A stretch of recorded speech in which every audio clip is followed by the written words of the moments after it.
திருப்பூர் திருமுருகன்பூண்டி தனியார் பள்ளி மாணவர்கள் பொங்கல் பண்டிகையை முன்னிட்டு பிரம்மாண்டமாக பொங்கல் பானை ஓவியம் வரைந்து சாதனை புத்தகத்தில் இடம் பிடித்துள்ளனர்.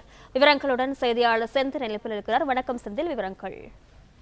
திருப்பூர் திருமுருகன்பூண்டில் உள்ள ஏவிபி மெட்ரிக் பள்ளியில் பொங்கல் பண்டிகையை முன்னிட்டு ரங்கோலி கோலப்பொடிகளை கொண்டு மிகப்பெரிய பொங்கல் பானை வரைந்த பள்ளி மாணவர்கள் சாதனை பிடித்துள்ளனர்.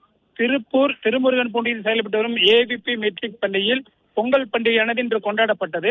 இந்த பொங்கல் பண்டிகையில் உலக சாதனை முயற்சியாக பள்ளி மாணவ மாணவியர் அனைவரும் இணைந்து 180 அடி உயரமும் 100 அடி அகலத்துடன் கூடிய 1860 கிலோ கலர் கோலப்பொடிகளை கொண்டு மிகப்பெரிய ரங்கோலி பொங்கல் பானையை வரைந்துள்ளனர். மேலும் 2026ஆம் ஆண்டு பிறந்ததை நினைவு கூறும் வகையில் பள்ளியில் உள்ள 2026 மாணவ மாணவியர் சேர்ந்து இந்த மிகப்பெரிய ரங்கோலி பொங்கல் பானையை வரைந்துள்ளனர். இந்த நிகழ்வானது world wonders of book of record அமைப்பின் சார்பில் உலக சாதனையாக அங்கீகரிக்கப்பட்டு பள்ளி தாளர் கார்த்திகேயன், பள்ளி முதல்வர் பிரியாராஜன் ஆகியோரிடம் பதக்கம் மற்றும் சான்றிதழ் வழங்கப்பட்டது. இதற்கு முன் 133 அடி உயரம் கொண்ட பொங்கல் பானை வரையப்பட்டது உலக சாதனையாக இருந்தது குறிப்பிடத்தக்கது.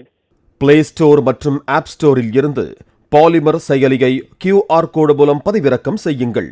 செய்திகளை உடனுக்குடன் பெறுங்கள்.